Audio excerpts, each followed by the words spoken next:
Pessoal, vamos começar mais um episódio aqui do nosso Talk, né, 360 Talk, o X da Questão. Hoje eu estou trazendo um convidado super especial, um convidado que eu conheci, e eu te conheci pela 33 Care, não sei se você lembra disso. Eu fui lá no seu consultório, lá no seu escritório, claro. Muito antes de existir DR, Exato. FVG, não tinha nada disso. Era o cara do aplicativo. Era o cara do aplicativo.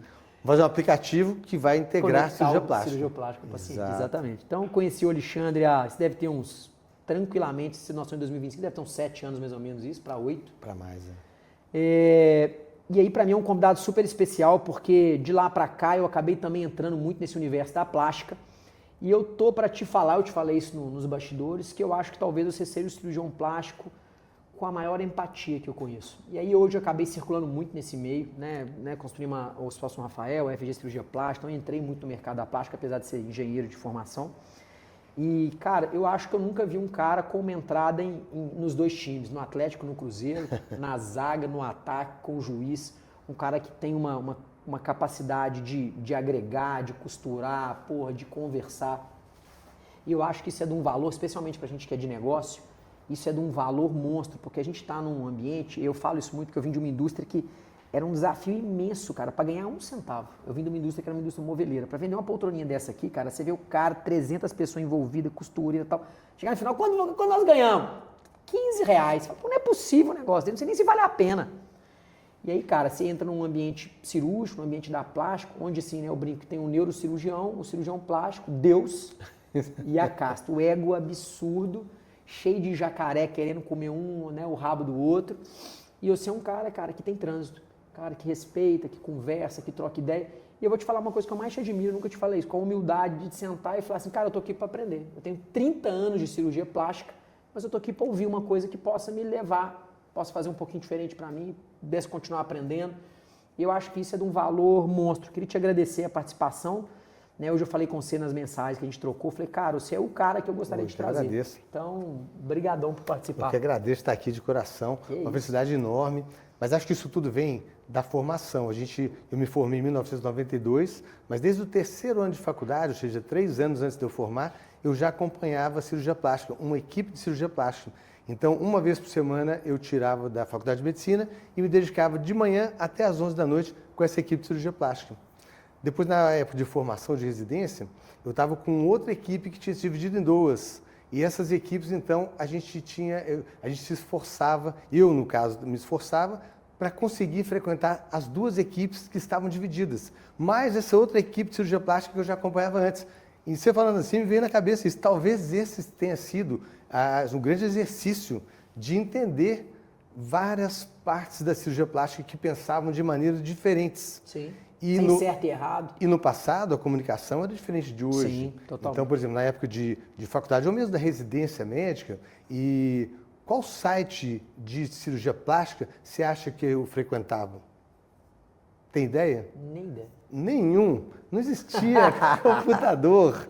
Então, assim, para a gente ter não tinha computador para você consultar a ciência médica. Isso. Então, a gente estudava na biblioteca, a gente pedia um trabalho científico, onde? Na biblioteca, chegava talvez uma semana, um mês depois do trabalho. Outro mundo, em algumas residências médicas, tinha uma revista assinada, hoje ainda a revista mais famosa do mundo de cirurgia plástica. Então, assim, quem tinha acesso àquelas revistas, tinha acesso a um tesouro.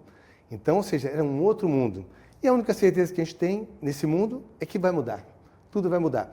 E não sei se é uma visão positiva, mas para mim, tudo muda para melhor. Então o mundo tem melhorado na minha visão. E como eu falei da medicina, dos estudos, hoje o acesso à informação é muito maior. O acesso à mídia, à comunicação, à divulgação é completamente diferente. Mesmo porque no passado era quase que proibido, tinha umas leis, era proibido mesmo a divulgação. Mesmo que fosse para informação da sociedade e atualização da medicina que vai mudando. Sim. Até conhecida como a medicina é a ciência das verdades transitórias.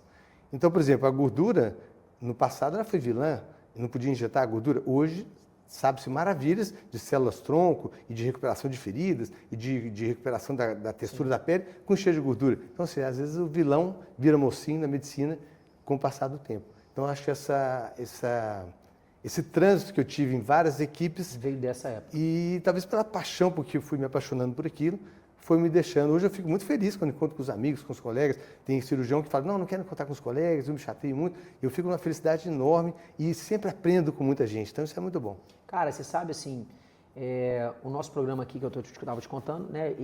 O título, né, é o X da Questão. É porque eu quero trazer você meio que nesse flashback histórico. Estava te contando aqui que, cara, isso pra gente é um momento de inspirar aquele cara que está começando, cara, e ver trajetórias diferentes. Ah, você vai ter um cara com perfil mais empreendedor, você vai ter um cara com perfil mais acadêmico, você vai ter um cara que segue uma linha mais tradicional, um cara mais arrojado, um cara mais de mercado, um blogueiro a mais, um blogueiro a menos. Cara, não tem certo e errado, né? Desde que você encontre o seu caminho, a sua felicidade, cara, e que você tenha uma relação positiva com as coisas. E aí, eu queria voltar um pouquinho no tempo e entender o seguinte. Alexandre Melo, hoje cirurgião plástico, um cara consolidado, tem uma trajetória, tem uma base de paciência, tem uma história aí. Mas se eu voltar lá atrás, aí eu quero pegar aí do Alexandre acadêmico, um pouquinho antes de você escolher medicina, eu quero entender quais foram os pontos de bifurcação, quais foram os pontos de, cara, eu vou fazer engenharia e medicina, escolhi medicina. Cara, eu vou fazer ortopedia e fazer plástico. Onde que você foi? Quais foram os seus momentos? E por que eles foram acontecendo? Cara, tem uma história muito peculiar. Eu acho assim, quem está começando, a primeira coisa é entender o seguinte, que tanto na faculdade de medicina, eu vejo o seu trabalho desde o início, que a gente já está desde a época do aplicativo, e você vai concordar comigo que você é um batalhador e me inspiro nisso, é muito bom. É que 90% é transpiração. Sim. 10% é inspiração, é conhecimento, é técnica. Então, ou seja, nunca vai ser fácil, sempre vai ser batalhado. Então, ou seja, sempre vai ser esforçado, né? Sim. Mas então, quando eu entrei na medicina, eu só tinha uma certeza, que eu não ia ser cirurgião. Olha que louco. Então, outra coisa... Volta antes, por que você escolheu medicina? Outra coisa que a gente não paga a língua dessa vida. A gente vive para pagar a língua, né? Então, assim, eu não ia ser cirurgião. E meu pai era cardiologista e meu irmão sempre quis fazer medicina. Então, acho que por influência ali, não era uma paixão minha, era paixão deles. Fui fazer medicina. Hoje, meu irmão é endocrinologista e ele comenta que faz, nossa, eu não conheço outro médico mais entusiasmado que você, porque fica querendo contar com a turma, ele já está numa fase, também mais de 30 anos de formado, que ele já se cansou um pouco disso. E eu, cada dia, estou mais animado com isso. Então, assim, ele fica... talvez eu quero que menos queria fazer medicina, acho que hoje é o que mais quero. Apaixonado. E aí estava na medicina, então, e... Não quero ser cirurgião. E eu não sabia, não ia ser cirurgião, e aí estava no terceiro ano, não sabia o que ia ser. Mas em fevereiro, um domingo, num sábado, voltando do clube aqui do Minas Tênis, aí um colega meu, que se chama Marcelo Hermeto, ele falou assim, olha, amanhã eu vou lá no pronto-socorro, a gente estava numa lista de espera para ser voluntário lá. Meu número era 513, eu não queria ser chamado. Eu falei, Marcelinho, amanhã é domingo, nós vamos lá, o calor, fevereiro, sei lá quantos graus, tá? Mas eu vou lá amanhã, tudo bem, então eu vou lá com você. Chegando lá, procuramos a chefe do plantão, ela falou, não, nenhum acadêmico veio, vocês já estão efetivados. Então, a medicina é dividida em clínica e cirurgia, um que opera e outro que vai tratar sem operar. E, bom, então você vai para lá e ele vai para cá. Hoje ele se tornou um grande cardiologista, é o Dr. Marcelo Hermeto, e eu falo que fiz cirurgia plástica por causa dele, porque ele me levou esse domingo para lá e por causa dele, a partir daí eu trabalhei todos os domingos da minha vida.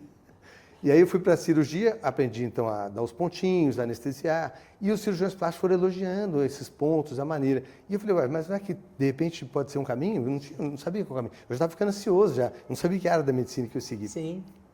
Então comecei a acompanhar uma equipe de cirurgia plástica e que por coincidência o cirurgião era meu vizinho de bairro, então ele me pegava de manhã e eu voltava com ele às 11 da noite. Isso foi me dando uma cultura médica muito grande e já foi uma paixão, que então eu nem sabia se eu ia conseguir ser cirurgião plástico, que ia depender de várias coisas, além da habilidade manual e tudo mais.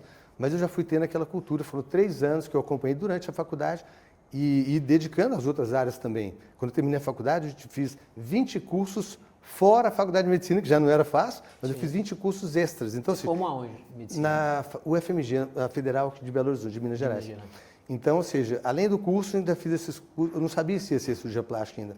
Então, depois daquilo, fiquei um ano na aeronáutica, como fui convocado Pela reserva mesmo, para ser um oficial de reserva? Foi obrigatoriamente, teria que ir para... Aí eu iria para a Amazônia, consegui desviar e fiquei na aeronáutica aqui em Minas. E então, depois fiz cirurgia geral mais 2 anos, e aí, então, que eu fui fazer cirurgia plástica. Então, a formação do cirurgião plástico é muito longa, né? Ou seja, 11 anos para você fazer uma prova de título, para saber se você vai ser aprovado, aí, então, você vai ser cirurgião. E nem sabe se a cirurgia vai ficar boa. Ali você tem o direito de ser cirurgião, né? E, então, ou seja, foi nesse dia de sol de fevereiro que mudou o rumo, e aí foi a virada de chave, o X da questão, Então não fui eu que escolhi fazer cirurgia plástica, as coisas foram surgindo automaticamente. Né? Cara, e como é que você entrou no mercado? Qual que era a diferença você entrou, você deve ter pegado o seu RQE então quando? 2000 especialidade? 1998. Então, ou seja, eu virei especialista em cirurgia plástica em 1998. Aí agora vai ter nos congressos brasileiros, depois de um tempo de formato, você pode fazer uma prova para ascensão a membro titular.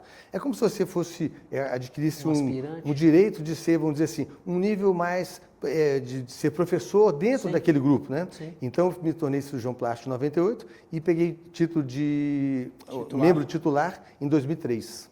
E aí você pega, por nada, e já são 20 e tantos anos. O que mudou de lá para cá? Ah, sim, isso é muito bom. Então, como eu falei, o acesso à informação nem se compara. Então, e as coisas vêm mudando. De lá para cá foi mudando, mas agora as mudanças estão sendo mais rápidas.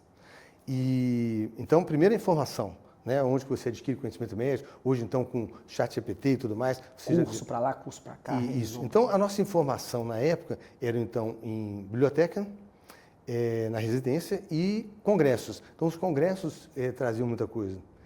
E a vantagem de ter vivido esse período antigo é que a cirurgia plástica, diferente da medicina, não é tão longa assim. Então eu consegui enxergar muitas mudanças que transformaram o mundo.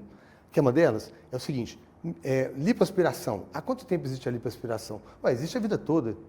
A gente pensa assim, né? Assim como a gente acha que o WhatsApp surgiu, ele existe, sempre existiu. Como que não existiu o WhatsApp? Não existiu o WhatsApp? Não existia nem computador, né? Então, a lipoaspiração surgiu em 1980, quando Renato Russo estava fazendo Paralelo Sucesso. Ou seja, antes daquela música, não existia lipoaspiração. Mas então como é que fazia? Está parecendo minha filha perguntando. Ela falou assim, pai, qual que era o tamanho do computador na sua época? Eu falei, não, pai, filho, não tinha computador. Não? Então como é que você estava na internet? Internet. Então, quando fala assim, lipoaspiração não existia, então como é que fazia? Não fazia, não existia lipoaspiração. Existia a cirurgia de abdômen. Você soltava a pele, tirava o excesso de pele, mas a lipoaspiração não existia. Então, de lá para cá, isso transformou. E a lipoaspiração foi mudando, e as outras cirurgias foram mudando, então, ou seja, de lá para cá, muitas mudanças. Todas as cirurgias, vamos dizer que de 2015 para cá, não sei nem muito longe, 10 anos. 80, 2015 para cá, todas as cirurgias plásticas se transformaram. Nada é como era antes. Então, a mudança foi muito grande. Muito grande. Isso eu posso te dar muitos exemplos. Você é um cara que sempre caminhou para a área do corporal? Então. Aí, como que você escolhe a medicina? Da mesma maneira. Nessa hora agora, você, como cirurgião plástico, é um mito. O cirurgião plástico só faz explante, o outro só faz implante de cabelo. É uma escolha dele. Mas para se tornar cirurgião plástico, ele tem que saber toda a cirurgia plástica e ele vai ser avaliado sobre todas elas. É uma avaliação em 3 etapas, uma coisa bem difícil. Sim. E quando fala cirurgia plástica, a população leiga pensa em quê? Cirurgia de face, nariz, abdômen, mama, lipo.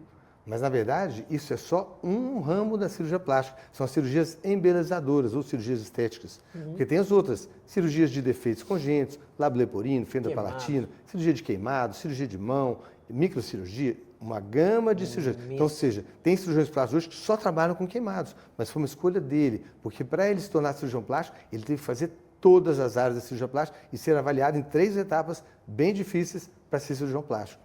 Mas então, aí a vida vai te escolhendo e a clientela vai te selecionando. Sim. Ou seja, os seus melhores resultados, eles vão te trazendo mais pacientes automaticamente. Então, acaba que uma coisa que existe no mundo de hoje, que é a avaliação, do Google, daquilo ali, e isso vai ser a modernidade, nada mais vai ficar escondido, porque todo mundo sabe o que cada um faz, porque tudo está relatado ali. Sim. Então, isso não tinha antes, então era automaticamente as indicações que iam vindo. Então, a vida vai te selecionando naturalmente. É talvez a seleção natural de Darwin. Mas você gosta de por exemplo, o corporal, apesar, igual você está trazendo assim, é quase que uma consequência orgânica dos seus resultados. Então você fez uma mama boa, vem uma indicação de mama, vem outra indicação de mama. Na hora que você vê, você acabou virando uma referência naquele negócio. Mas você tinha uma aptidão por aqui? Falou, cara, eu gosto de fazer isso aqui. Ou você tem uma área da plástica, ou você tem uma pegada a mais, fala, cara, isso aqui, beleza, eu faço tudo. Mas isso aqui, cara, é a minha zona de paixão. Então, na verdade, é aquela história que você tem um filho e o que você quer para aquele seu filho? O que seu pai queria para você, sua mãe queria para você? É queria que você fosse cantor, queria que você fosse médico? Não, ela quer que você seja feliz. Então, o que o médico quer? O médico quer salvar as vidas das pessoas. O médico quer ver as pessoas felizes.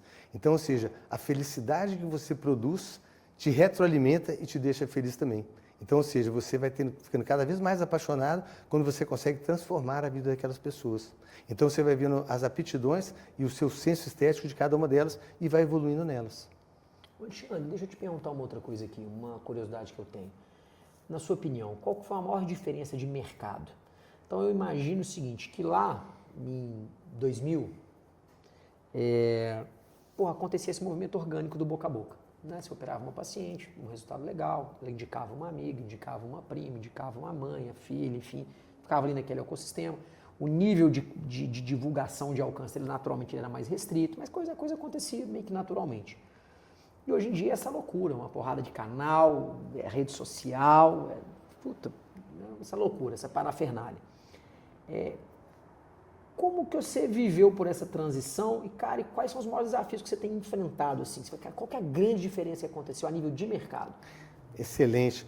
Então, assim, no passado, eu notava que assim, o número de cirurgiões era menores e como que a pessoa podia divulgar? Tinha uma revista Caras, que a pessoa podia divulgar ali, era um preço, absurdo. Nem sei quanto era, nem imaginava isso. A revista Veja, alguma coisa, um horário de televisão, então era coisa inatingível. Sim. Tinha os professores da faculdade, também era uma outra coisa que gerava muita autoridade para a pessoa. Sim, era uma referência. E tinha os outros cirurgiões, assim como eu, que trabalhavam igual 90% de transpiração, sim, de inspiração. No braço. E nessa dedicação, você vai então conquistando as pessoas que você vai ajudando, e vão trazendo mais pessoas para você ajudar. E isso, então, era um movimento muito grande. Então, eu acho que o cirurgião, ele vai passando de fase, é como se fosse um disco, um LP, que você vai mudando assim, essa música é essa, vou passar para outra faixa. Então, assim, depende daquele cirurgião, não está certo ou errado, está na faixa dele. O custo dele é muito barato, ele não ganha nada, mas ele opera muita gente, ou o outro já está com um nível de atendimento maior, aí isso tem um custo maior. Então, assim, essas coisas vão mudando. Então, o volume era muito grande e eu te confesso que a gente nem tinha uma métrica, sabe de onde vinha ou por que era, mas era muito mais abundante do que hoje, porque aí vieram, assim como tudo, vieram a comunicação de todos os cirurgiões. E aí então mudou. Uma competição fora do consultório. Hoje é muito fácil de entender. A pessoa, uma blogueira que não tem uma formação técnica, às vezes ela tem uma influência naquela população e uma credibilidade. As pessoas acreditam mais nela do que uma pessoa que tem uma formação técnica muito grande. Sim. Então, ou seja, mas então, da onde que está a racionalidade disso? Não tem, então eu não sei. E aí, então, ou seja, de lá para cá veio esse ato, e aí o cirurgião mais antigo, isso tudo é muito novo. Mesmo assim, de como se comunicar, como se divulgar, ou que divulgar e por que divulgar, né? Então, nesse caso, a DR360, assim como outras pessoas que trazem esse conhecimento atual para a gente, para nós, que temos muito mais tempo no mercado, é sensacional. Para os mais novos, é mais sensacional ainda, porque esse cirurgião, quando estava começando no passado, era muito mais difícil essa ascensão. Mas tudo tem um lado bom, ou seja, o lado bom da gente ter vindo lá de trás é que a gente tem uma experiência, um volume de cirurgia, de acompanhamento muito grande. Então, isso te dá uma bagagem técnica grande, tanto para a qualidade técnica, teórica ou prática, e também na resolução de intercorrências ou evoluções desfavoráveis. Que o cirurgião que às vezes entrou com uma comunicação, ele se vendeu e está na mídia, ele vai ser responsável por tudo aquilo ali. Sim. E a cirurgia, ela tem uma estatística. A cirurgia é transformadora, é um trabalho artístico, mas ela também tem seus riscos e os resultados são individuais. Até parar aqui e falar assim, mas como assim um trabalho artístico é transformador? Então, duas coisas que eu queria que o pessoal entendesse. O que é a diferença de um trabalho artístico e de um trabalho técnico? Por exemplo, a pessoa tem uma apendicite, uma inflamação no apêndice do intestino. E é um trabalho artístico ou um trabalho técnico? Não, um trabalho técnico. É lógico que ele depende de habilidade manual, mas ele vai lá, corta o apêndice, se não estiver supurado, nada, e tira fora e acabou, fechou. Esse é um trabalho técnico. Então, qual que é a diferença do trabalho artístico? No trabalho artístico, você tem uma tela em branco e que você vai desenhar, depois vai pintar, vai pôr textura, você vai criar uma coisa que não existe naquela tela branca. Então, depende de uma visão tridimensional e de recursos de capacidade de transformar aquilo ali. Então, ou seja, lógico, junto com a técnica. A mama está com as areolas lá na cintura. Então, como que você vai fazer para mudar essa areola para cá sem que ela sofra? Através de um trabalho técnico, mas você tem que ter uma visão artística que não tem medidas exatas para que você consiga transformar e chegar próximo daquele gosto dela, mas que sem dúvida nenhuma vai transformar a vida dela. Como transformar? Porque essa é outra palavra que é muito usada hoje. E a pessoa fala transformação, não é mudança, não é recuperação. Não, transformação é diferente. Por exemplo, você tem uma coisa que você quer mudar, ela não estava tão boa, você melhorou, ela mudou. Transformação é o seguinte, ela tinha um abdômen que ela não punha mais biquíni, ela não ia mais à praia, ela estava fora da família, porque a família, até chateando, porque ela não queria fazer mais aquele programa. Então aquela barriga, não é que ela estava normal, aquilo impedia a vida dela. De repente, hoje, com todos os recursos que a gente tem na abdominoplastia com definição anatômica, que surgiu em 2020, super recente. 2020, aquele abdômen que já ficava bonito, já recuperava ela, agora é transformador. Não, aquele abdômen agora é a parte que ela tem mais orgulho no corpo dela. Então, o que não é mudou? Ele transformou. Saiu do que barrava a vida dela para o que insere na vida dela. Então, isso é transformador. Então, primeiro o trabalho artístico do cirurgião plástico, que é importante, que é diferente de outras especialidades, e outra questão da transformação, que é diferente de melhora ou mudança. Cora, me aproveita que você está falando disso aí e me conta um pouquinho assim. Eu sei que você tem algumas técnicas que você foi precursor nelas. Isso é resultado do quê? De prática, de mão, teste, prática, e aí você vai ajustando, vai aprimorando, aprende um pouquinho, conecta 2 pontos, ajusta, faz. Fala um pouquinho para mim de gluteoplastia e da sua técnica de 3 pilares de mama. Bacana. Entender um pouquinho eu acho que está um pouco na irreverência de cada pessoa. Sim. Então, eu falei que essa irreverência te torna um pouco mais criativo. Mas na cirurgia plástica, por exemplo, na cirurgia de abdômen, cada cirurgião faz um umbigo com uma técnica diferente. São muitas técnicas. A cirurgia de mama tem várias técnicas. E como cirurgião, como residente, você vai testando, fazendo com os outros colegas, você vai fazendo várias técnicas e vai vendo a qualidade de cada uma delas. Então, essa vivência e esse volume de cirurgia que o cirurgião plástico brasileiro tem, te dá uma capacidade de, junto com todo o raciocínio da anatomia, da técnica, criar alguma coisa nova. Certa vez, na Sociedade Brasileira de Cirurgia Plástica, fizeram uma pesquisa lá, e vendo o número de cirurgias plásticas por cirurgião, no Brasil todo. E viram que o maior número de cirurgias plásticas por cirurgião era aqui em Minas Gerais. Ou seja, o cirurgião plástico brasileiro, mineiro, é o cirurgião plástico que mais opera no Brasil, nessa estatística que foi feita. Eu não lembro que ano foi feito no Brasil, é um dado interessante. Super. Né? E isso vai dando mão pro cara. E até é importante você falar sobre isso pelo seguinte, a cirurgia plástica brasileira é o maior produto de exportação médica, ou seja, em todas as outras especialidades, vai ter um lugar no mundo, não, o primeiro lugar em cardiologia é na Espanha. Agora, onde que é o primeiro lugar de cirurgia plástica? É no Brasil. Então, ou seja, vem cirurgiões, a vida toda foi isso, cirurgiões de fora do Brasil para aprender no Brasil e levar para o resto do mundo. Então, ou seja, não tem uma cirurgia plástica de qualquer parte do corpo que não tenha, a pessoa que vai dar uma aula não consiga não citar um brasileiro que já descreveu um trabalho sobre isso. Então, ou seja, talvez esse volume, essa bagagem, essa liberdade que o brasileiro tem, foi dando e individualmente cada um tem um poder criativo de criando isso. Então, a primeira que eu criei foi quando eu fiz prova para titular, né, para ascensionamento titular, que também foi um trabalho autoral, que era quando a pessoa fazia lipoaspiração. Lembra que a lipoaspiração estava no começo? E aí, às vezes não era tão bem indicada, tinha flacidez de pele, então o umbigo ficava triste, parecendo uma boquinha triste. Então, eu criei uma técnica de tirar um excesso de pele para melhorar, não ia curar o umbigo todo, mas já melhorava. Então, meu trabalho para ascensionamento titular já foi uma criação. Já tinha uma inovação.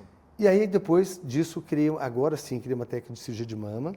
E é muito difícil na medicina você criar alguma coisa que não foi criada antes. E quando a gente criou, eu nem imaginava que ela era inédita. Eu só estava querendo resolver os meus problemas, ou seja, melhorar a qualidade e a segurança da minha cirurgia de mama.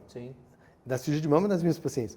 Então, ou seja, aí nós tivemos uma ideia, eu e meu coautor, Dr. Rude, e a gente começou a fazer, e na mesma hora que ele fez a primeira, me veio uma luz divina, uma inspiração, ó, isso aqui está caindo para cá, vamos virar para lá, vamos dar aplicatura aqui. Então, da primeira vez, já veio toda a inspiração da técnica, que foi tão bom para mim, que eu fui acreditar lá para a 4ª cirurgia, eu fui acreditar que era tão bom realmente. Estava fluindo. E aí, como isso aqui funciona. Gente, isso aqui nós temos que levar para as outras pessoas.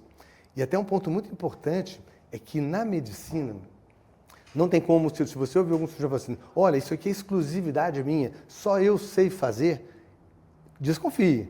Porque na medicina não tem como você ser só seu, porque você tem que publicar para ter um respaldo científico que aquilo é bom, senão você não pode aplicar. Então essa técnica foi criada por mim, mas ela não é exclusividade minha. Hoje nós temos um grupo do WhatsApp que a gente ensina essa técnica passo a passo para todos eles. Já temos mais de 800 cirurgiões de várias partes do mundo, de todos os estados brasileiros, do Uruguai, Paraguai, Argentina. Isso foi crescendo organicamente. Organicamente, um chamando o outro. Hoje já estamos em El Salvador, Moçambique. Então, ou seja, e lá se demonstra a técnica? Lá demonstra a técnica, são só cirurgiões plásticos. Então, Fiz assim, uma aqui, olha como é que ficou o resultado. Não, eu vou passo a passo, como se fosse um curso hands-on, online, uma mentoria detalhadamente. Que legal. Então, como é uma técnica intuitiva, de fácil reprodução e de baixa curva de aprendizado, como ela tem dois, simples, como ela tem dois pedículos vasculares e nervosos, ela passa a ser mais segura. Então, ou seja, a pessoa não vai testar na outra, porque ela é mais segura do que a outra fazia antes, do que a técnica que aquele cirurgião usava antes. Sim. Então, é fácil de você testar ela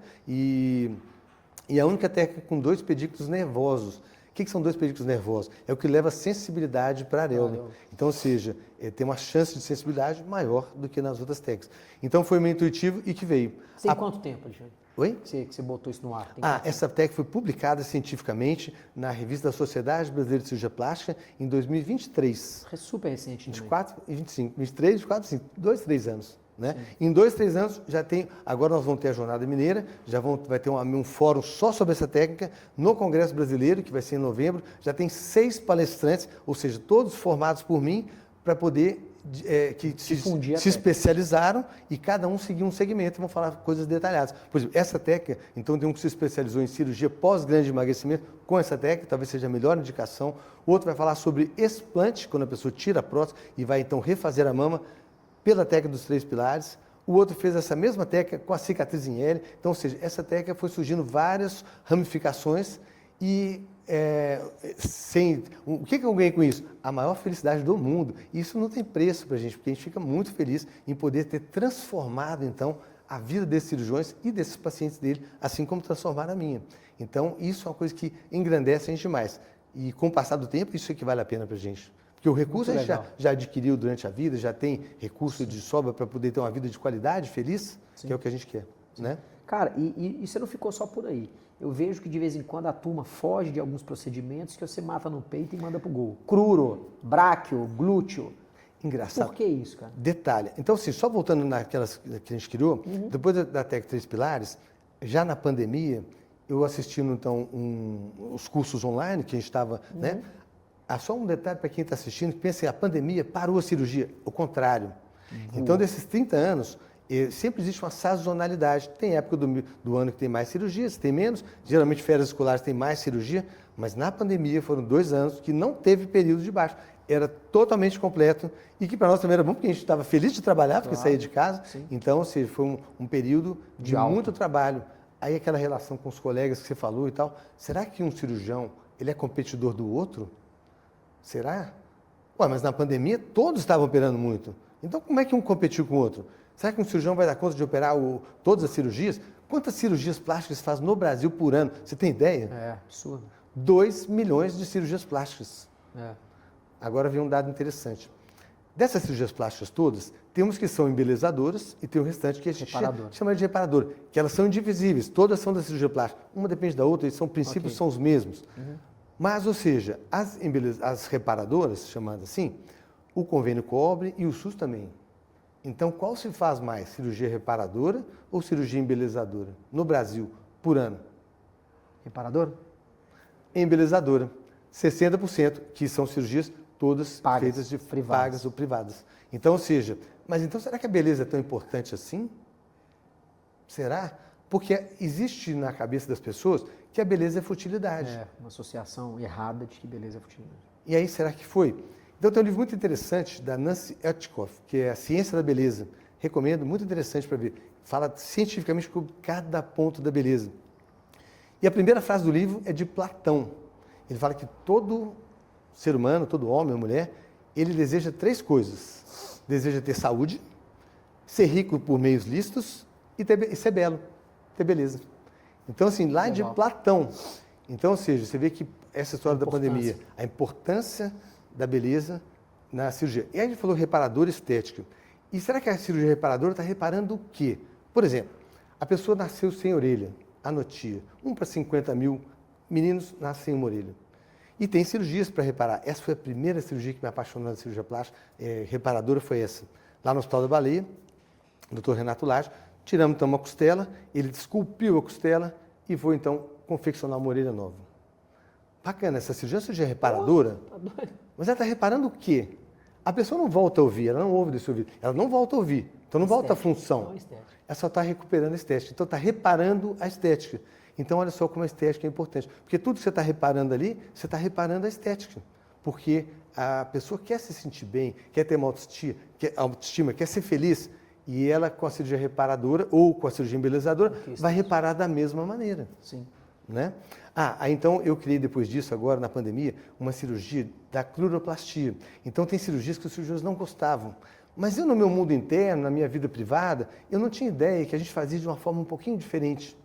E depois, quando então eu mudei de hospital onde eu estava operando, eu contei com vários cirurgiões e com o curso de escola, eu falei, gente, mas por que vocês não fazem assim, é diferente? Você faz assim? Aí que eu comecei a notar que a gente fazia de alguma maneira diferente. Então eu nem percebia isso.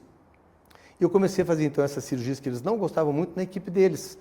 Graças àquela, você falou, aquela tranquilidade que a gente tem entre eles, talvez a abertura que a gente tem, e talvez pela sinceridade que a gente tem com eles, e talvez uma fase da vida que a gente não tem mais necessidade de ter alguma coisa de outra pessoa. Então, tive a felicidade de alguns colegas com a mente muito aberta me colocaram na equipe deles para poder fazer uma cirurgia de quando emagrece muito, sobra muita pele nos braços, muita pele na coxa, suspensão das costas. Mas a cirurgia da coxa tinha uma cicatriz na virilha que me incomodava muito.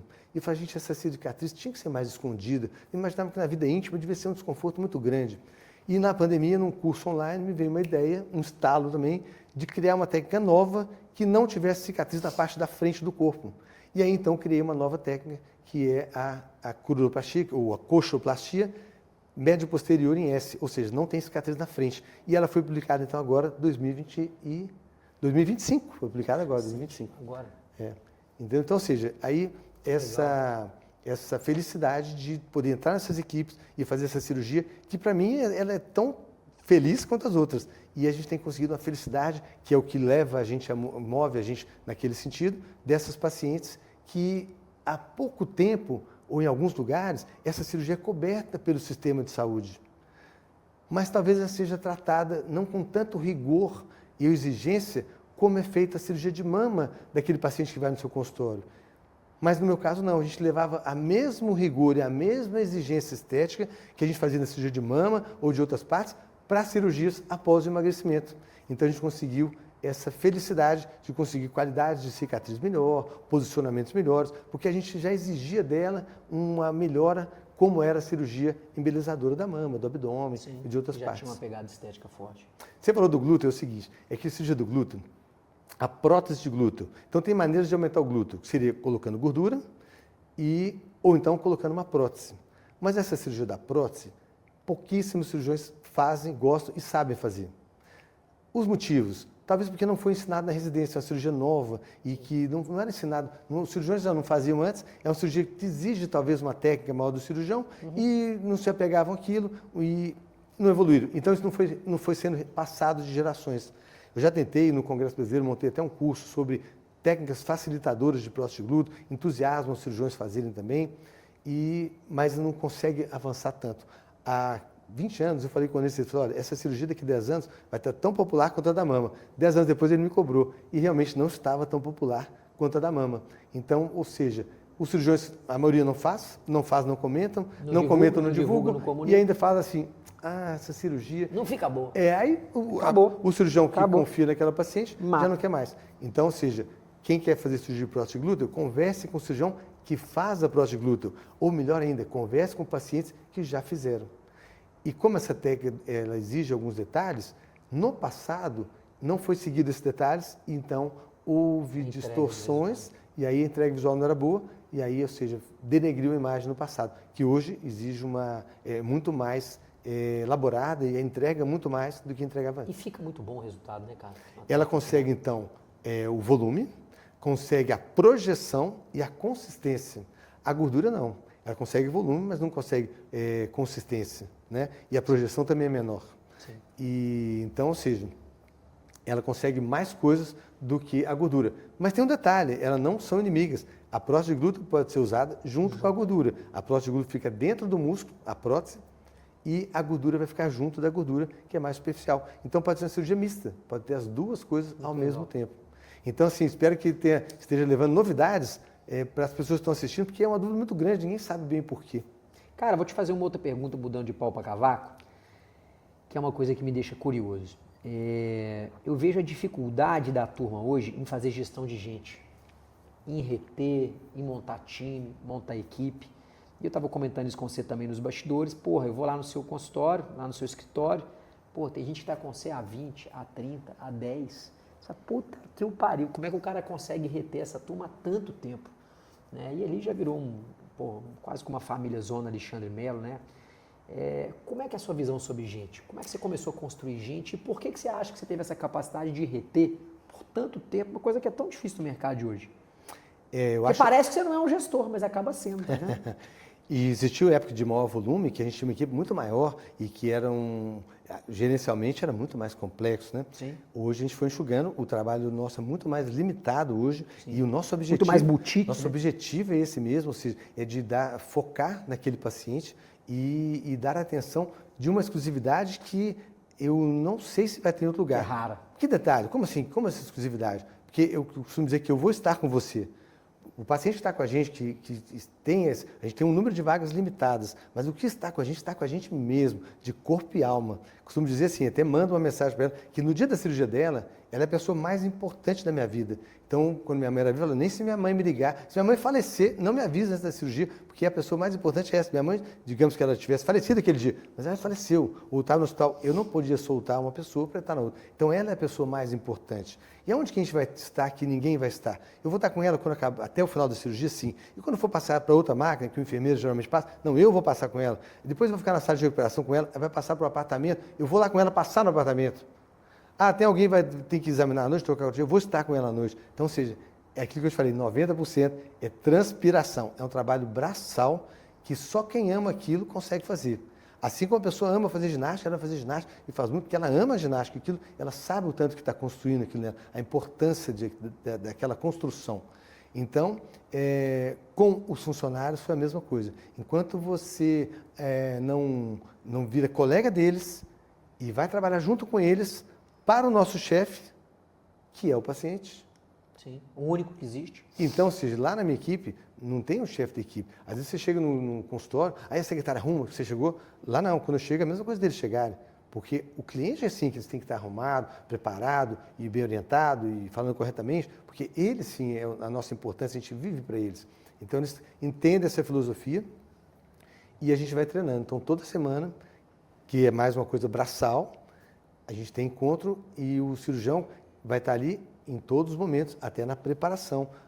Por que a gente encontrou toda semana? Para poder checar todos os detalhes de cada cirurgia, de cada paciente daquela semana, para que menos furos tenham, para que menos falhas aconteçam, assim como a gente quer que aconteça com a gente quando a gente for fazer cirurgia. Sim. Então, é um esforço mesmo, não tem um segredo, eu vou contratar um gestor, eu vou fazer. Se você não estiver lá imprimindo o seu pensamento, sim, você tem 30 anos entendendo, apanhando, que isso é uma virtude de ter mais tempo trabalhando. Porque ser jovem tem muitas virtudes, claro, ainda mais no mundo de hoje.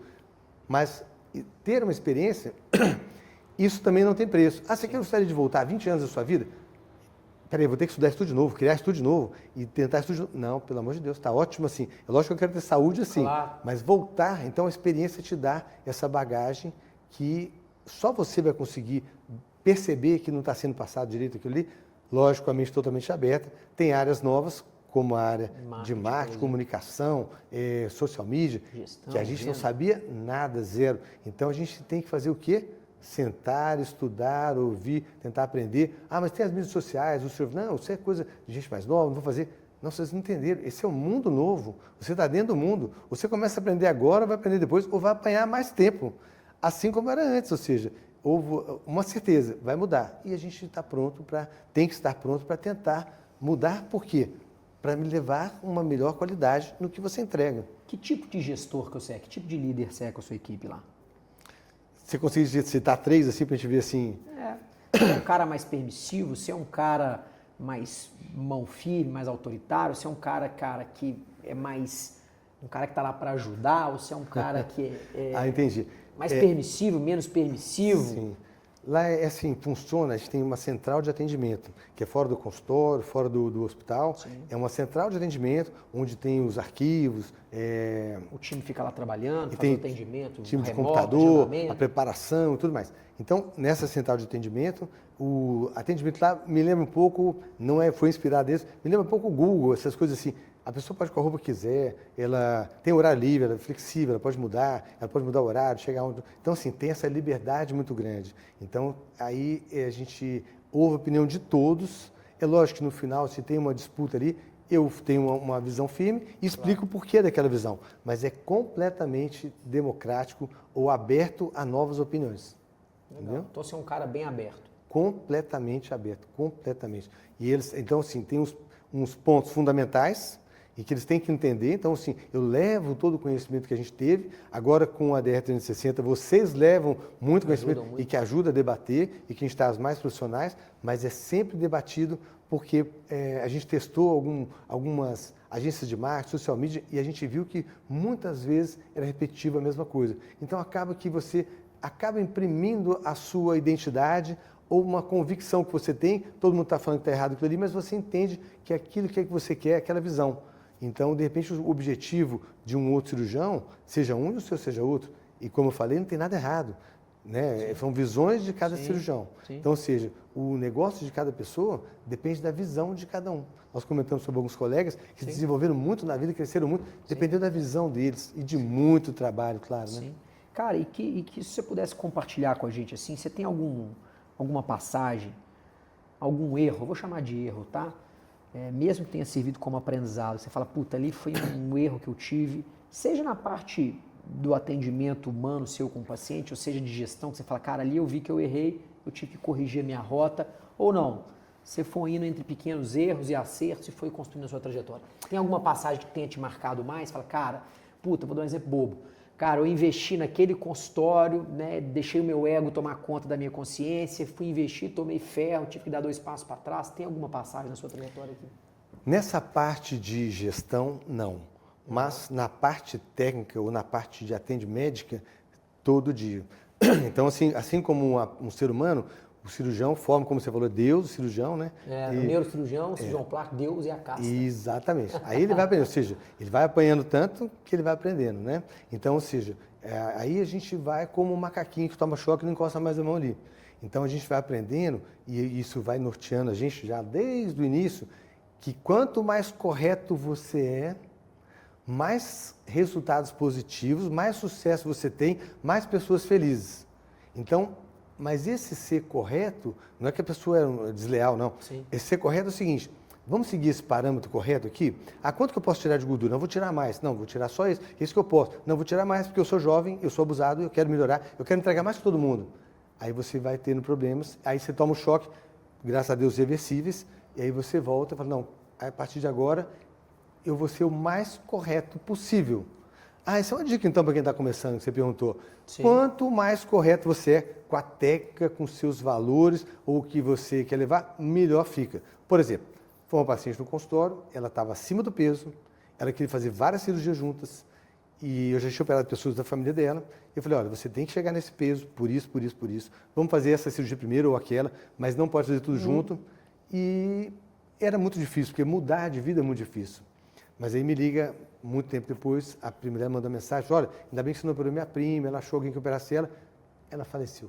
Puta merda. Aí você fala assim, gente, uma pena, assim, que alguém ultrapassou essa barreira, porque não estava nesse ponto ainda. Então, hoje é uma questão também de tecnologias, de avanço, e essa disputa de mercado, o cirurgião deveria esquecer isso e ser o mais correto que ele puder. O sucesso vai acontecer porque ele é bom e está fazendo bem às pessoas. Você sabe que eu ouvi uma frase uma vez, que ela tem um pouco a ver com isso que você está falando, que é assim, né? Você tem um resultado ruim, um resultado bom, o muito bom, o ótimo, o excelente e a complicação. É tênue, né? O cara fica naquela ânsia de querer ultrapassar algumas linhas. Fala que o bom e o excelente está do ladinho do abismo, né? Mas, assim como várias profissões, como a Ayrton Senna andava, A gente anda no limite, porque a gente é cirurgião plástico e a gente quer, os pacientes querem, a gente também quer levar o de melhor, a maior transformação que a gente puder. Existe técnica, existe segurança, existe trabalho científico que vão comprovando aquilo. E a gente, então, tem que saber quais os botõezinhos daquele volante cheio de botões que você pode apertar em cada hora, e isso a vivência, a experiência vai trazendo para você saber qual velocidade você pode entrar em cada curva e até onde você pode derrapar. Cara, aproveitando o que você está trazendo, se você pudesse voltar no tempo, você está com 40, né? Quase 50. Se você pudesse voltar e começar de novo, mesmo você trazendo aqui que, porra, eu já conquistei tanta coisa, tanta experiência, que não é uma vontade que eu tenho. Mas vamos imaginar que eu te coloque nessa máquina do tempo, te leve lá para trás, com a experiência que você tem hoje, né? O que você faria diferente, o que você faria antes? Ah, cara, eu já entraria para essa área antes, entraria para isso depois, já preocuparia mais em gestão, menos em gestão.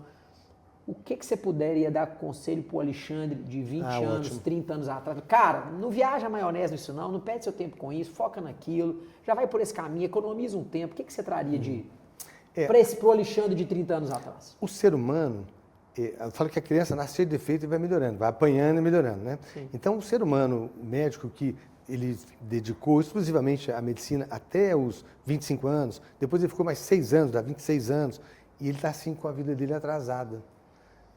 Por exemplo, ele entrou na faculdade de medicina e o tempo é integral, e ele não consegue trabalhar em outro lugar. Sim. Aquele amigo dele, que estudava com ele no colégio, ele entrou para o banco. E foi fazer direito. Ele fica ganhando fazer direito. Lembra que ele é um menino, adulto, 18 a 25, e de repente tem que chamar uma moça para jantar fora. Ele não tem. O outro já está no banco, já recebe e ainda faz direito. Um saláriozinho. Então, quando ele sai dali, ele sai, às vezes, com um pouco de necessidades, vaidades dele para suprir as coisas dele. Então, acho que o cirurgião, ele preocupa com coisas para ele, porque ele é jovem, né?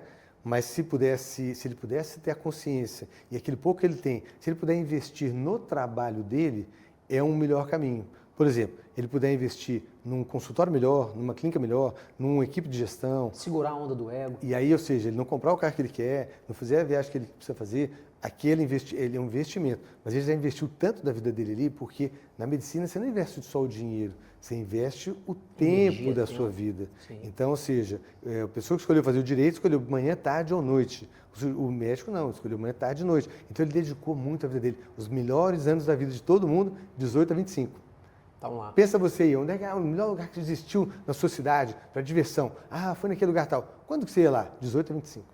Porque são as primeiras experiências. Então, se ele puder segurar esse ego dele e investir mais no trabalho dele, ele vai ter, ele vai colher mais frutos do que se ele investir na casa dele, no apartamento dele, que aquilo é um passivo, que não vai te dar, né? O outro é só ativo. Muito bom. E isso é bom. Então, essa é a mudança que talvez para uma pessoa mais nova é interessante. Cara, você sabe que quando a gente está começando os nossos programas de educação lá, eu vivi isso na pele, eu brincava com a turma lá da EVG, por exemplo, que o cirurgião nasce com 3 problemas, 3 desafios, talvez não sejam problemas. Eu brinco, o primeiro deles é que o cara tem uma formação acadêmica muito longa, que é o que você está falando, 6 anos de medicina, mais 2 anos de geral, mais 3 anos de plástica, cara, 11 anos, mas fora os cursos rápidos, as especializações, 12, 11 anos lá na academia. Então, o cara, ele demora muito tempo e ele não tem nenhuma formação para mercado. Então, ninguém ensina para o cara quanto que ele vai cobrar, os desafios que ele vai enfrentar de mercado, o mercado que ele vai entrar, se ele vai para reparadora, se ele vai para estética, quanto que ele vai cobrar, como é que ele faz para vender, se ele vai receber no cartão à vista, se ele vai juntar com um colega, enfim. Então, o cara, ele forma, ele olha para aquela situação e sem nenhuma formação para gestão, no geral, ele fica 10 anos patinando. Porque ele não pensa em gestão, ele vai envolver naquela brincadeira. E aí, no geral, o cara acaba entrando numa dinâmica de plantão para fazer dinheiro rápido. E eu brinco que é a síndrome da BMW. Ele já logo boleta uma BMW e já fala, agora, eu tô vendo você andando com aquela Z4 sua para cima e para baixo, aquela Z4 histórica sua. O cara já boleta uma BMW. E, cara, ele não fez nada ainda, mas ele já tem esse ímpeto né? Fiquei 10 anos estudando, agora primeiro, sabe? Porque na medicina, diferentemente das outras profissões, por exemplo, eu sou engenheiro de formação. Então, cara, eu formei, eu lembro como se fosse hoje, eu comecei como estagiário, ganhando lá uma bolsa, 600, para depois ganhar 1.500, para depois ganhar um pouquinho mais. Então, você tem uma trajetória quase que de degrauzinhos, né? O médico, ele demora muito tempo, mas ele já larga nos 30 contos. O cara vai ser guloso para trabalhar, Cada plantão R$1.000, o cara sapeca lá 30, não dorme, todo mundo tem essa história, tipo, o cara semana toda de plantão, ele já faz 30, ele já olha, um cara novo, já mete uma boleta de 5.000 de uma BMW. E eu vejo que esse é um grande primeiro desafio, que o cara tem que segurar realmente o ego e falar, cara, não, porque muitas vezes o cara entra nessa dinâmica de plantão, ou de certa forma de criar um consumo desnecessário, mas hoje ainda, ele vai acordar depois de hoje 10 ainda, anos. todos os jovens, médicos ou não, eles entendem um pouco sobre gestão, a relação com já os melhorou pais muito. já é diferente, a escola já é diferente, mas no passado, ninguém sabia nada de gestão, não tinha um livro de gestão, de Sim. nada. Não tinha acesso a isso. O conhecimento disso era muito. Então a gente fala que você sai da faculdade, você não sai um médico, você sai um técnico em medicina, porque você não sabe sobre a profissão. Você não sabe quanto custa uma secretária, quais são os direitos da secretária. Então, ou seja, a chance de você incorrer em algum risco e algum erro é maior, porque você não sabia que ela tinha férias, 13º, que você tinha que fazer isso, ou seja, quem vai fazer isso? Ah, tem que contratar um contador? Ah, não, ninguém nunca falou na faculdade que tem que ter um contador. Aí, cara, olha pra você ver, você vai pro segundo problema em cima disso que você tá falando, que é o seguinte, o cara já tem um distanciamento de gestão grande, não teve a formação para tal. Mesmo hoje, você ainda tendo uma evolução, mais acesso, mais informação, mais 10, 3 meses estão aí para ajudar, mas o cara ainda tem um distanciamento. E aí, no geral, esse cara ele vai delegar a gestão do negócio dele para um soldado raso, para uma secretária, para um cara que você não vai pedir para o pônei o serviço do cavalo. Então o cara acaba patinando muito tempo. E aí você mata no terceiro problema, no terceiro desafio, que é o seguinte, eu monto uma padaria com você. Cara, nós juntos, vamos lá, Alexandre, você vai dar 10.000, eu vou dar 10.000, nós vamos começar. Então, cara, no primeiro momento esse é um negócio pequenininho. Cara, eu vou ser o padeiro, você é o caixa, no final de semana termina o expediente, a gente conta o dinheiro, paga os fornecedores, a gente limpa o chão junto, acorda 3 horas da manhã para fazer o pão. Cara, começou 90% transpiração, né? Transpiração. Começou a dar certo, eu falei, Alexandre, puta, vamos contratar uma menina de serviço geral para ajudar a gente aqui? Vamos. Melhorando mais um pouquinho, pô, não quero mais acordar 3 horas da manhã, vamos contratar um padeiro? É natural que com o crescimento dos negócios, você vai sendo como fundador, como empreendedor, você vai sendo empurrado para uma dinâmica mais estratégica, mais comercial e por aí vai. Agora, como que você vai sendo empurrado para lá? Você vai apanhando e aprendendo. Vai avançando. Né? Na medicina, você tem um agravante, que é o seguinte, quanto mais se opera, mais asfixiado com a sua agenda você fica. Porque você não tem como delegar o bisturi para mim.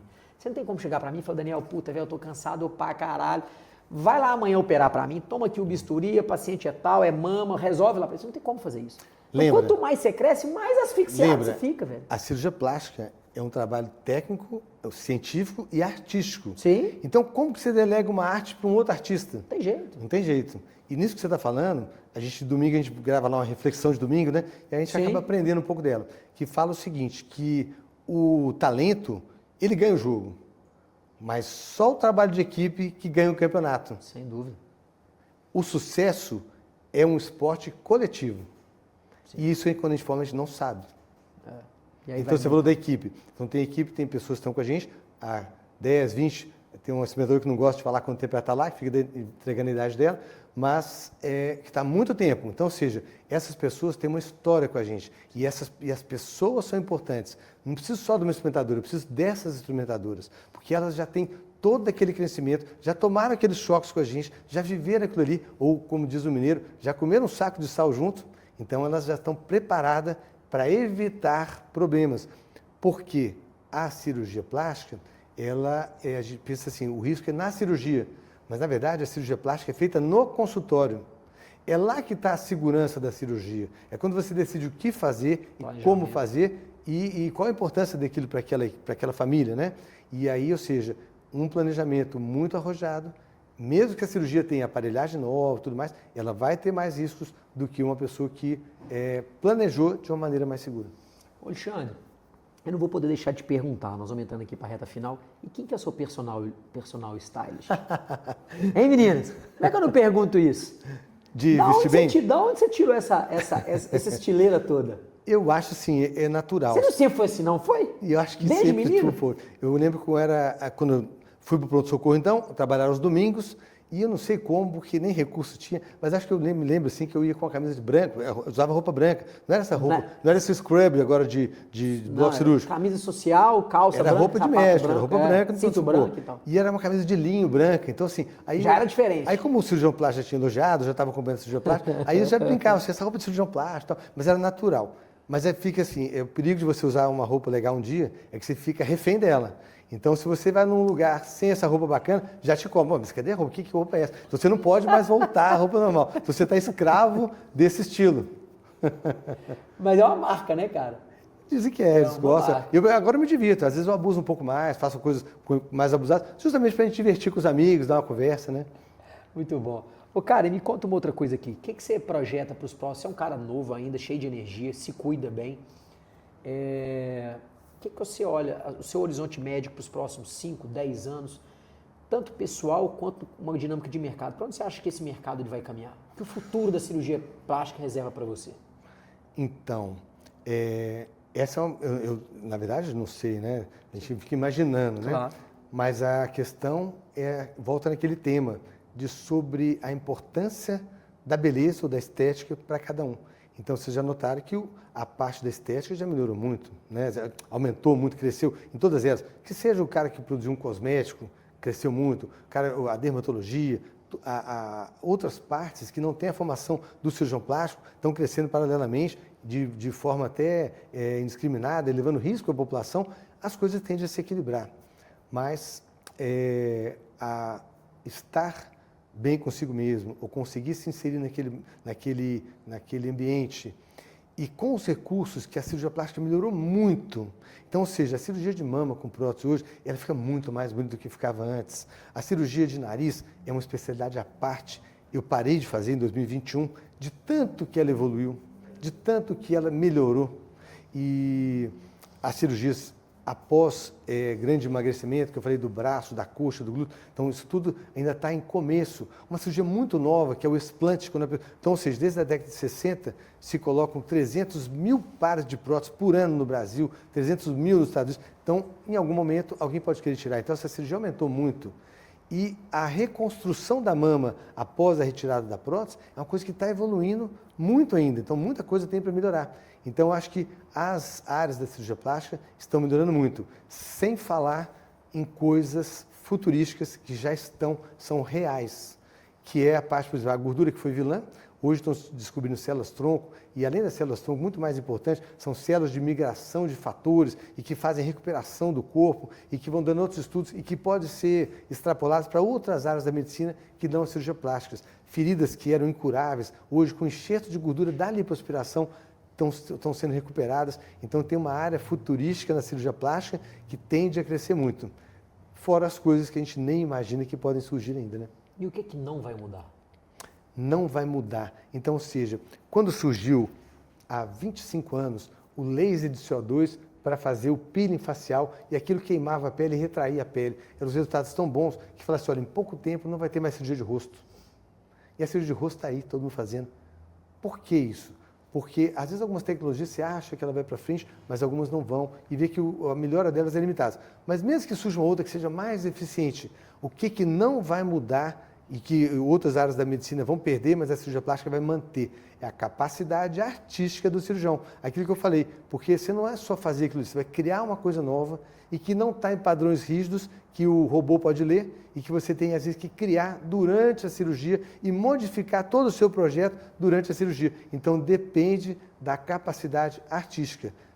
Talvez o robô com capacidade artística vai conseguir, mas aí é uma coisa mais difícil, imagino, para quem mexa com robótica. Então, a parte artesanal é que vai se manter. Fecha para mim um quadro aqui que é o seguinte, o que vai separar um médico bom de um médico inesquecível? Olha, isso a gente sente tanto quando a gente é paciente quanto a gente é médico. Então, um médico bom é acredito que seja o Grey's Anatomy, tinha um médico lá que eu não assisti, mas ele sabia todas as respostas, ele sabia aquilo ali, ele fazia um bom diagnóstico, ele tinha uma boa técnica, ele sabia tudo da medicina. Esse é um bom médico. Mas ele não é um médico inesquecível. O que é um médico inesquecível? O médico inesquecível é aquele que atende aquele paciente ali como se ele fosse da família dele, como se fosse ele mesmo, ou a mãe dele. E aí ele vai passar a raciocinar e a decidir junto com aquele paciente. Então, ou seja, as decisões desse médico, não é decisões para o médico, é decisão para o paciente. Então, ele vai entrar no raciocínio e em todo o pensamento da família e ver aquela importância e vai seguir com eles aquela mudança.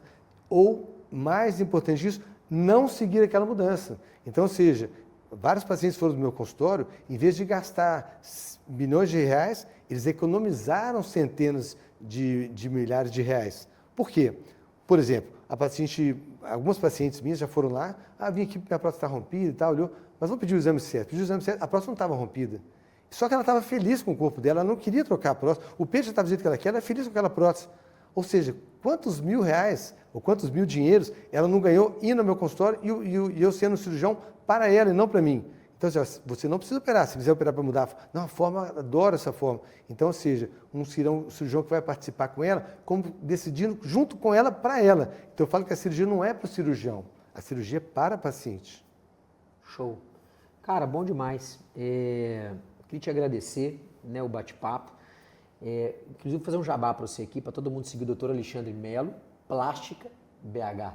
Dr. Alexandre Melo, Plástica BH. Só que vocês vão ver o melhor Instagram e a melhor produção de conteúdo orgânico. Inclusive tem umas capas lá, viu, Carol? Você pode olhar lá, pode começar a fazer, porque aqui nós vamos fazer virar moda. Analisar o perfil e mudar. Tem que tomar cuidado que é um Instagram verificado com a bolinha azul porque tem um fake. E ele é aberto, porque tem um fake que é fechado e não é verificado. Só tem fake quem é famoso, atenção com isso. Né? Mas quem tem que agradecer sou eu, pelo seguinte, porque essa informação da DR360 ou de todas essas informações, a própria regional de Minas Gerais faz um curso que chama Marketing, Minas Marketing, ou seja, não é questão de venda, é questão de atualizar o cirurgião para melhorar a comunicação com a população e levar essas novidades, ou seja, instruir a população de algo de qualidade ou científica. Porque como a gente tem autoridade na internet, não tem a qualidade científica e você crê naquilo ali porque tem muitos seguidores, aí é um risco que a pessoa corre de estar com uma pessoa que não é preparada. E é aquilo, né, assim, Alexandre, eu vejo que isso pra gente fechar aqui, há mais ou menos um pouquinho menos, 8 anos atrás, vou te contar esse fato que eu não sei se você sabe disso. Em 2017, eu fechei uma empresa, foi quando eu te conheci, porque eu fiz uma sociedade com o Felipe, a gente montou um aplicativo e tal, não sei o quê. Foi o primeiro contato que eu tive para a área da saúde. Vocês transformaram o atendimento de cirurgia plástica de Belo Horizonte, pelo menos, certeza. Então, assim, vocês fizeram parte, assim como outros colegas que eu poderia citar, que mudaram o rumo da história. Então, vocês mudaram o rumo da história de Belo Horizonte. É lógico que existiram outros fatos em outras épocas também que mudaram, mas vocês conseguiram algo inédito. Então, assim, isso é uma capacidade que vocês tiveram muito grande. E aí, cara, lá atrás, eu lembro quando a gente começou a falar de marketing, ainda era um tema muito estigmatizante, assim. Isso é blogueiro, isso é contra, isso é errado. E, cara, né, a turma para jogar pedra e jogar tomate era aos montes. E aí a gente já teve uma visão ali que esse mercado ele precisava se profissionalizar, não no sentido pejorativo, de botar abacaxi na cabeça e fazer coisas erradas, não era sobre isso. Mas era como o marketing era uma grande ponte para levar para o paciente aquilo que se fazia de legal. Né? E, enfim, isso foi profissionalizando, a coisa foi evoluindo. Você vai hoje no hospital, por exemplo, você tem mais videomaker do que instrumentador cirúrgico. E aí, esses dias alguém me fez uma pergunta, que é uma pergunta super interessante, que é assim, cara, o que o futuro da cirurgia plástica reserva para você? Eu tenho visto uma coisa, cara, que assim, marketing especificamente falando, canal de aquisição, Instagram, Google, marketing de indicação, marketing de influência, TikTok. Pô, você vai ter N canais, uns melhores, uns piores, uns vão funcionar mais para uma especialidade, outros vão funcionar mais para outras especialidades. E tudo bem com isso. O marketing de 10 anos atrás, que o cara que começou a fazer antes da hora, teve essa visão, a gente citou alguns nomes aqui, beberam muita água limpa e hoje estão numa posição de diferenciado, porque, cara, o cara fez isso lá atrás e ele conseguiu subir a rampa antes. Tomou muita pancada, né? Tomou muita pancada, acreditou, teve visão e colheu os frutos no dia de hoje. Eu acho que o futuro, ele está em quem hoje entender que o melhor canal de aquisição se chama gente boa. Por isso que eu te provoquei um pouquinho de gente. Quando eu falo gente boa, é a nossa capacidade de entender o nosso negócio, seja uma clínica maior, um consultório menor, mas a sua capacidade de construir um time junto, um time bom, que é gente boa da ROI. Né? E assim, a sua capacidade de construir um time que vai te levar mais longe. Porque hoje, na velocidade que as coisas mudam, se você não tiver gente para te ajudar a olhar as coisas, né? Você está olhando para frente, mas tem um colega olhando para trás, tem um colega olhando para a direita, tem um colega olhando para a esquerda, você fica obsoleto muito rápido. O sucesso é um esporte coletivo, né, que você falou. Mas deixa eu te coletivo. falar do marketing, acho que eu não te falei isso ainda, que é o seguinte, eu venho da década de 90, né? E aí se você perguntasse até 2000, 2010, quem é o melhor cirurgião plástico do mundo? Então todo mundo te responderia, Dr. Yves Pitangui, é o patrono da nossa sociedade, e o Pitangui. Hoje não. Depois vocês façam esse teste. Imagina 10 anos, vocês vão entender por quê. Qual o melhor cirurgião plástico tem? Pergunta para qualquer pessoa, é o Dr. Ray. Eles nem sabem do Yves Pitangui. O Yves Pitangui tem um monte de técnica, criou muitos cirurgiões, esses cirurgiões criaram novas técnicas, criou um império. Um império e uma escola de cirurgia plástica, né? Então foi sensacional. E o que o Dr. Ray criou? Nenhuma técnica, fez nada. Mas aí, agora porque ele sumiu, mas até 10 anos que ele estava na mídia, perguntava para qualquer pessoa leiga, qual o melhor cirurgião plástico tem? Ou qual cirurgião plástico você conhece? Dr. Ray. Então, ou seja, o Dr. Ray não era nada, mas na mente popular, como é que fala? Top of mind ali, né? Sim. Na mente da pessoa, da população, ele era o melhor cirurgião plástico que existia. Então, olha como é que é a importância do marketing. E por que eu estou falando isso? Você quer virar o Dr. Ray? É o contrário. A pessoa que tem qualidade, ela precisa mostrar essa qualidade para justamente regular esse mercado de pessoas que não têm qualidade. E aí o médico, como vinha essa cultura do passado, ele não participa. Então, eu falo, é um mundo novo e que a gente que tem conhecimento e que está levando conhecimento dos outros colegas tem que participar até mesmo para elevar o nível de conhecimento da população. Com certeza. Né? Chega a ser uma responsabilidade. Uma responsabilidade. Né? Cara, show de bola. Obrigado por gastar uma hora com a gente. Que agradeço demais. Muito obrigado. Obrigado de coração. Muito obrigado. Bom demais. E aí, ó, fica mais um. Deixa eu fazer o meu fechamento de jabá, porque é importante aqui eu fechar. Se você é médico, profissional da área da saúde, viu, Filipão, ou cirurgião, não deixe de compartilhar esse conteúdo com quem você acha que pode ser relevante. Hoje nós temos um convidado super querido, super especial. Né? E não deixe de acompanhar, daqui a pouco a gente está soltando os cortes e tem um episódio completo no Spotify, no YouTube, por aí vai. Valeu!